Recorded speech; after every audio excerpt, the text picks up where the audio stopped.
Hello, everyone. We're back, the country carnivore couple. I was on last time and told you a little bit about my story.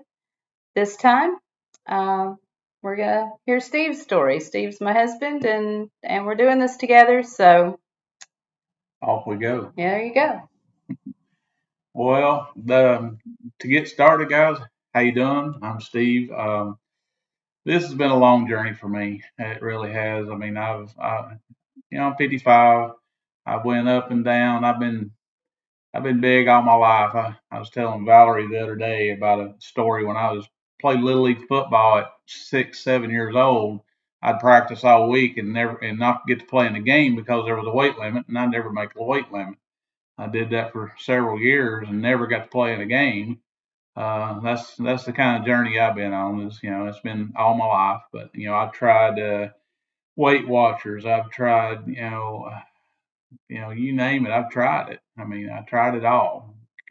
Cutting the calories, cutting the fat, eating skim milk and crackers. I mean, whatever. Um, but here we are today with a carnivore, and I'm kind of coming back around to this. I started 4 years ago at about 362 pounds. Dr. Ken Berry, I listened to him on YouTube, and it got me excited about doing a ketogenic diet at that point. I was basically more ketovore, as he calls it. Um, and I did. I lost a lot of weight. I lost from 362. I was down to 203. That was my smallest, and literally that's the smallest I've been since I was in the army. Um, when I got out of the army, I was 184, 185 pounds, give or take, back in the late 80s. Um, but yeah, I did it. I was very, very dedicated to it. Um, but life happens, and especially on the ketogenic, it's real easy to fall off because you do eat some carbs and the vegetables and things of that nature that you eat. Um, for me, the cravings for certain things never completely went away. That the cravings for now my cravings for just all out ice cream and cake and all that good stuff that went away, but the cravings for potatoes and biscuits and gravy. I'm a Southern boy from Tennessee. That I grew up with that, and those cravings never truly went away. Um, eating carbs, eating that 20. I usually stayed under 20 net. Now net and total totally different thing. If you're doing ketovore, uh, you need to make sure you're watching total because that net number that they put on those packages, that's a shell game that they're doing right there. So you just be careful on that. Um, but anyway, I did that for several years, lost down to 203, fell off the wagon. I got up to 240ish and thought, all right, I'm gonna get back on the wagon. I got back on the wagon, lost 5 or 6 pounds. Next thing you know, here comes something, a baked potato that I wanted. We probably, I don't know for sure, but we probably went out to eat, and I got my favorite meal, which is a prime rib, medium rare, with a baked potato, loaded baked potato, and Caesar salad. Make my favorite meal. We probably went out, and I thought, well, I'm gonna cheat and get me a baked potato tonight. Well, next thing you know, I'm completely off, and I'm sitting in my truck. I was driving the truck at that time, sitting in my truck, throwing down, hot dogs and cakes and everything I can get my hands on.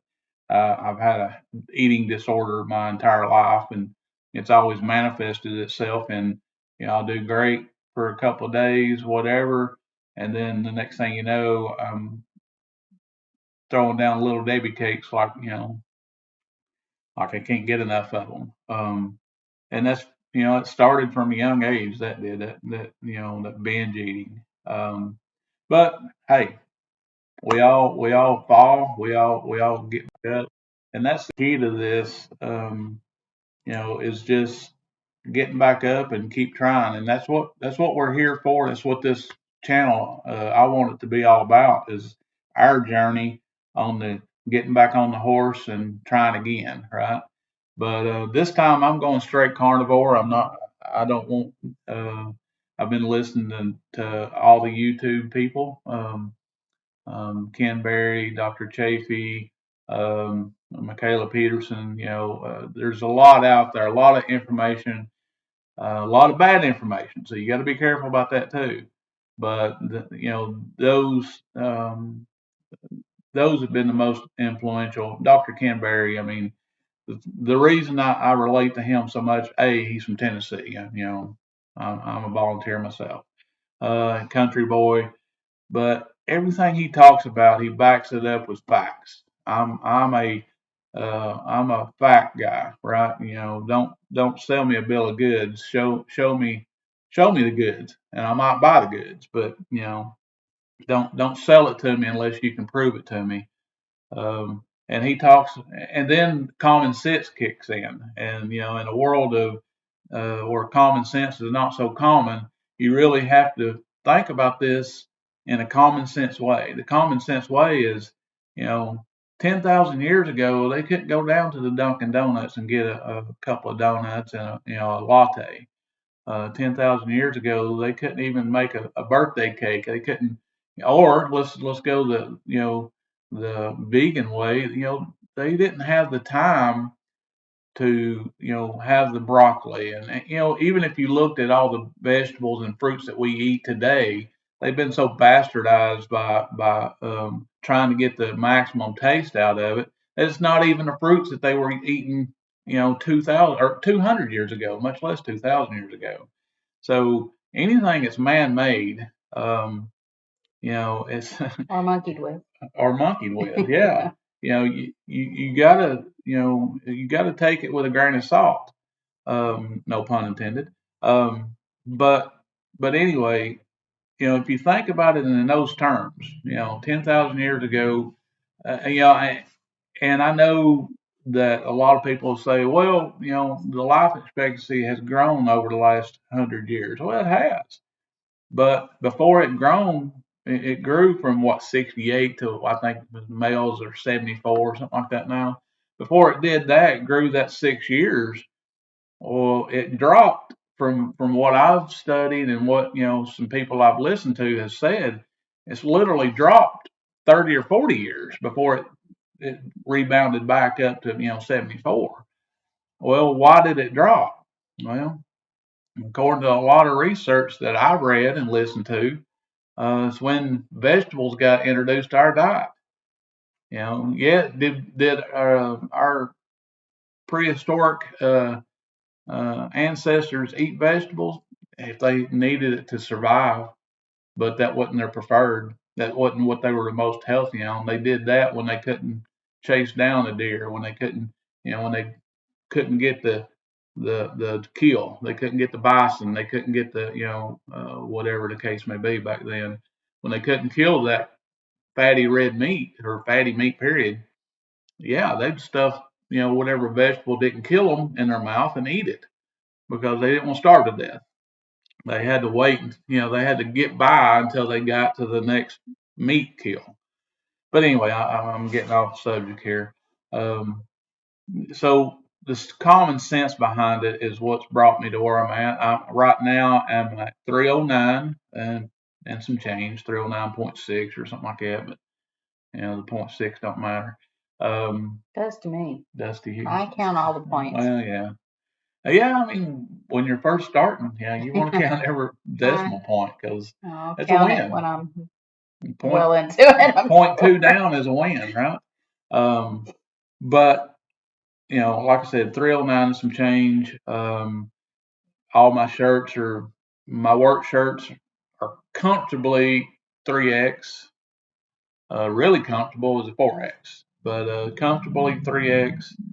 My pant size is somewhere in the neighborhood of 42, 44-ish.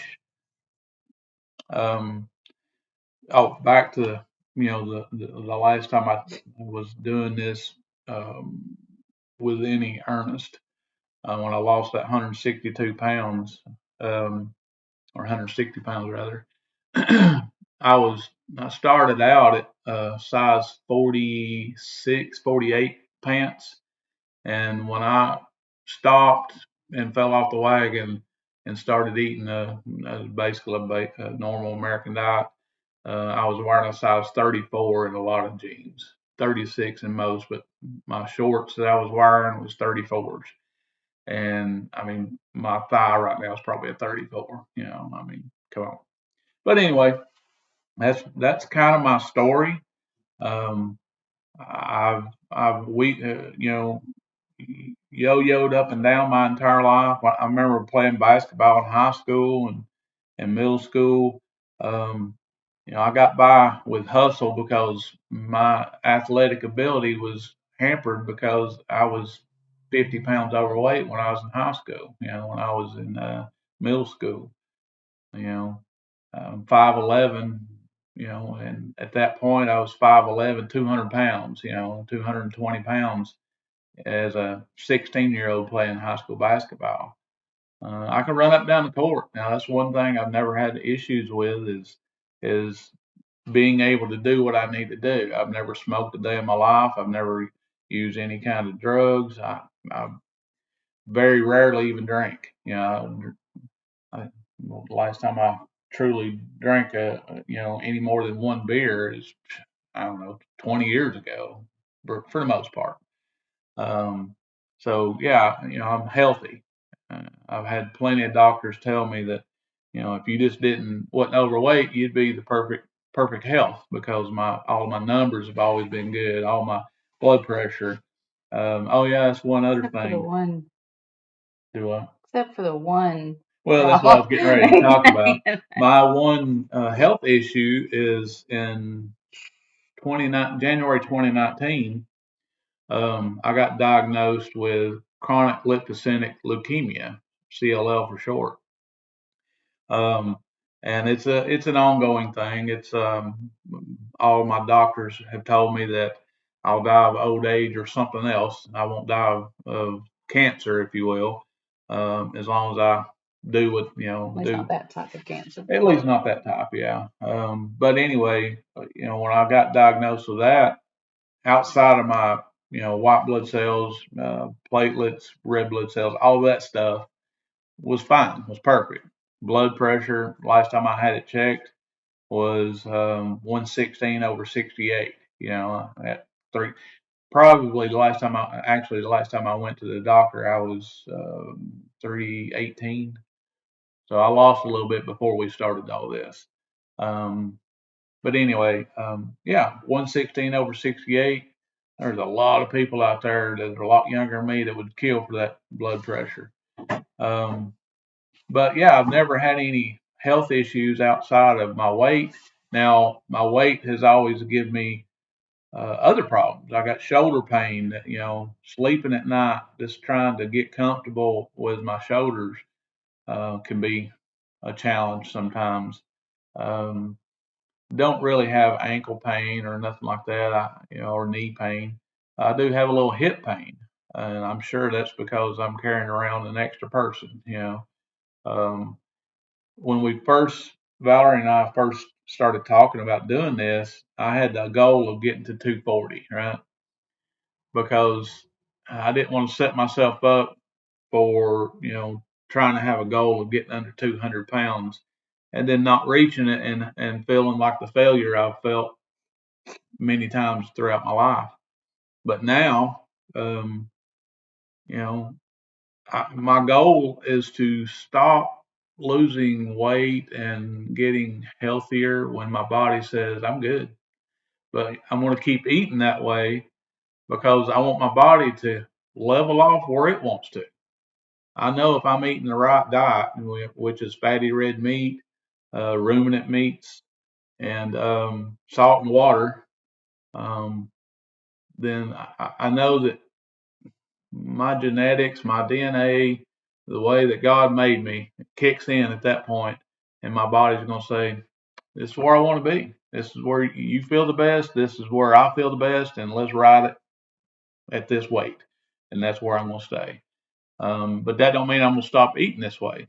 This is, the goal that I have is for 20 years from now, if I make a video and put out on YouTube 20 years from now, or if we make a video, um, I'm still eating ribeyes for supper and bacon and eggs for breakfast. Or actually, today we bought some pork belly to replace bacon with. So, um, but that's the kind of, because I've always been a meat eater. All my life, but I've always liked those potatoes too. Those mashed taters, as we say in East Tennessee, mashed taters and gravy and all that stuff.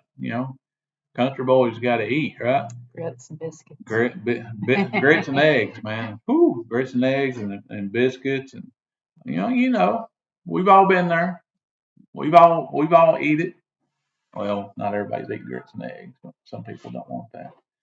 But for the most part, we've all been there. Sat down at a Thanksgiving dinner and you've got 35 different dishes to choose from.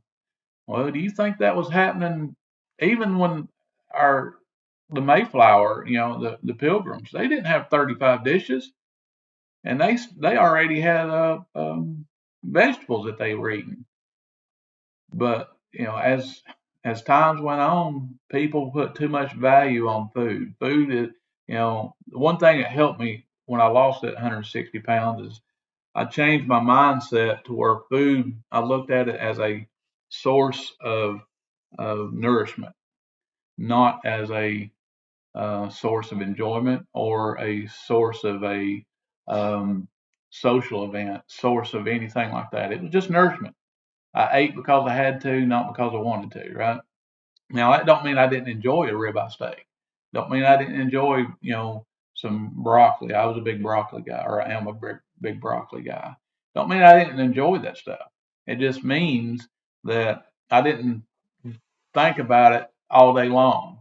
Well, back then, like I said, we were driving a truck. We were team drivers, and uh, I didn't drive down the road thinking about my next, meal. I was driving down the road thinking about where I was headed, or the song that was on the radio, or the other joys of life, not food.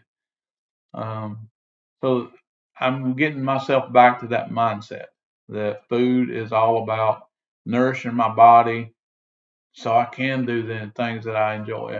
Fishing. I want to get back into hunting. I'd love to get into hiking. If we ever have time with our business.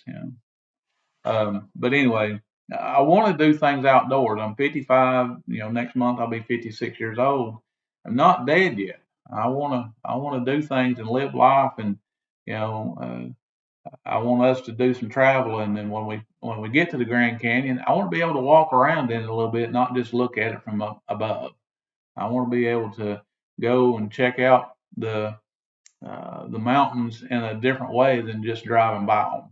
Hire a burro without worrying about the burro. Yeah, yeah. Right now, if I got on a burro, he'd be like, "Dude, I want to ride you. You ain't riding me." you know, uh, I want if I go horseback riding, I want the horse to enjoy it as much as I do. But anyhow, now that's kind of my story, guys. I venture a guess that a lot of you guys and gals can relate to where I've been, and um, I hope that this is lethargic, or not lethargic. This is what I'm looking for. Inspirational? No, it is inspirational, but therapeutic. This is the therapeutic for me, and this holds me accountable. Making these videos and getting on YouTube and letting the world see see me and my uh, with the hood raised up, and you can look under the hood and see what's going on. But I hope that it's therapeutic for you guys as well. I hope that you guys take something that we say one day and say, hey, that might work for me too. Or you take, we're going to be putting some, you know, uh, recipes, but recipes ain't a whole lot. We're basically How we cook things. how we cook the meat.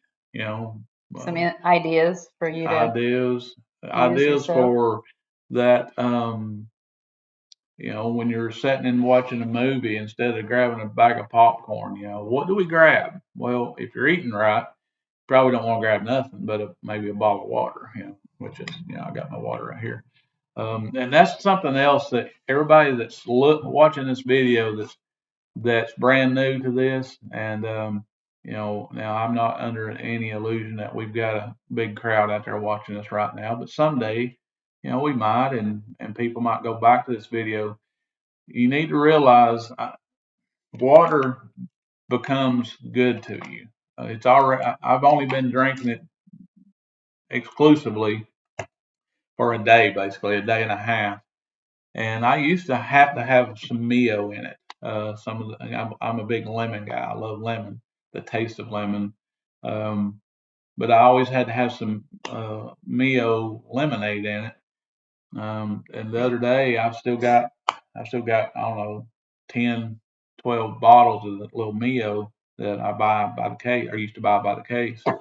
And yesterday, I still had some, and I was like, I'm just gonna throw it away. I'm gonna throw it away and see how things go. Well, the first bottle of water I drank without anything in it, I thought this this is okay. This is not what I thought it was. This is water is water. That's changed kind of since your diet has Yeah, changed. yeah. As you get on this diet, And we've only been on it, or you've only been on it like a week. yeah, since last Sunday. Yeah. Yeah, a week to today. Um, but yeah, when you start eating what our maker and whatever maker you think about, um, when you start eating what we were designed to eat, then water becomes good, meat becomes good. All this things that we eat becomes, that's what we're supposed to eat because our mouth tells us, our bodies tells us that I enjoy it now, so it's what we're supposed to be eating. We've been eating fake food for so long. Yeah, It's hard for your body to know. yeah, and obviously, I don't want to take this channel too off the rails, but a lot of people that stand to lose a lot of money are telling you lies. And I'll just leave it at that and let you do the research on it. Maybe we'll do a video on As we go along, I'm sure I can't help but not, but talk about stuff like that because I do get very passionate about certain things. Follow the money. Follow the money. That's all. Yeah. Who stands to lose the most money if people start eating only meat? Look at that. But anyway, so that's kind of me, guys. I appreciate you listening to me and be kind to me on those comments now. But also, if you are watching this and you just happen across this video, go ahead and like it, share it, subscribe, comment. Tell us some things you want us to talk about. Tell us some things you want us to put on here. This is our channel. We're going to kind of document our journey, but if we're doing something that that you guys want to see, or if you've got a question, absolutely put it in the comments, and we'll do our best to answer it on our next video. All right, from the Country Carnivore Couple, we'll see y'all next time.